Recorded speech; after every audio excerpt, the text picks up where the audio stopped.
नाजरीन, आप देख रहे हैं मेरा यूट्यूब चैनल और मैं हूं आपका मेज़बान डॉक्टर मोहम्मद यूसुफ। आज की नशिस्त में हम आपको बताएंगे कि अगर कोई किताब किसी ऑथर ने लिखी हो और उसका DOI नंबर मौजूद ना हो तो उसका हवाला कैसे बनाते हैं।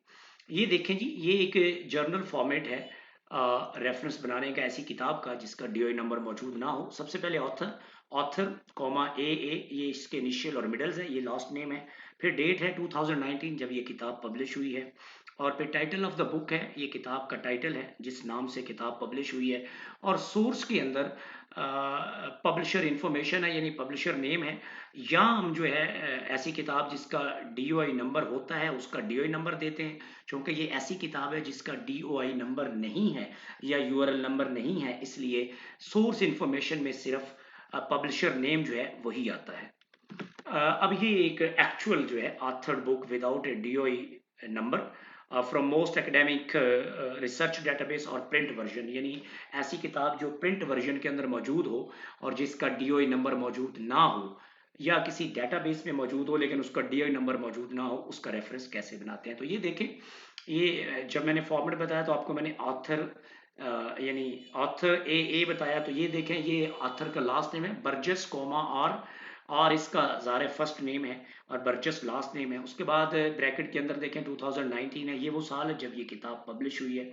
उसके बाद हमने फुल स्टॉप लगाया है और rethinking global health colon frameworks of power, ये किताब का टाइटल है जिस टाइटल से किताब पब्लिश हुई है, और इसको हमने अटैलिक किया। अब इसको हम अटैलिक करते हैं, उसके बाद फुल स्टॉप लगा के हमने पब्लिशर का नाम लिखा रूटलिच, ये पब्लिशर, उसके बाद फुल स्टॉप है। एक बात तो याद रखने वाली है कि APA 7th के मुताबिक जो रेफरेंस होता है उसमें सिर्फ पब्लिशर नेम आता है।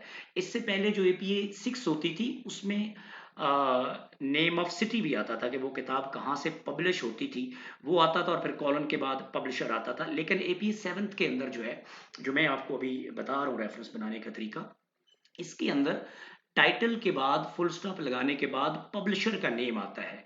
इसमें हम जो प्लेस ऑफ पब्लिकेशन है वो एलिमिनेट कर देते हैं, वो नहीं लिखते।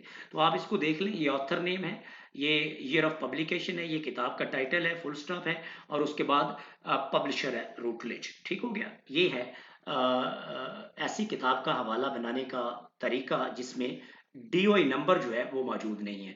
इसके बाद जब आप इसको इंडेक्स साइटेशन में लेके जाएंगे, आप अपना टर्म पेपर, अपना रिसर्च पेपर, अपनी असाइनमेंट लिखते हुए जब आप इसको टेक्स्ट के अंदर साइट करेंगे तो दो तरह से साइट कर सकते हैं। एक प्रिंथेटिकल साइटेशन है कि जब आप आर्गूमेंट पहले लिखेंगे, आप लिख सकते हैं कि global health is a concern for health practitioners, और उसके बाद आप ब्रैकेट के अंदर लिखते हैं Burgess comma 2019, we called it a parenthetical citation format.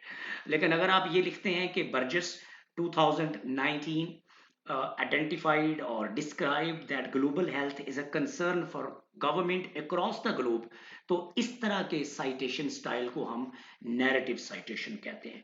तो cutting the long story short, मैं ये आपको बता रहा हूँ कि जब आप टेक्स्ट के अंदर साइटेशन करते हैं तो आप दो तरह से कर सकते हैं। एक आप नैरेटिव साइटेशन कर सकते हैं, when authors and year of publication comes first and then comes the argument। और दूसरा तरीका है parenthetical citation, when arguments come first and then followed by the author and comma year of publication in the bracket, we called it a parenthetical citation। ये था आज का lecture जिसमें हमने आपको बताया कि किताब जो DOI नंबर के बगैर होती है उसका हवाला कैसे बनाते हैं। अगर कोई इशू हो, कोई क्वेरी हो, कोई पॉइंट हो तो आप नीचे कमेंट बॉक्स में लिखें। मैं आपके क्वेरीज के, आपके सवालों के, आपके इश्यूज के, आपके सवालात के जवाबात दूंगा। इस तरह हम एक एजुकेटेड कम्युनिटी जो है उसकी तश्कील कर सकते हैं, जिसमें हम एक दूसरे से सवाल पूछ सकते हैं, एक दूसरे से एग्री कर सकते हैं, एक दूसरे से डिसएग्री कर सकते हैं। Keep watching.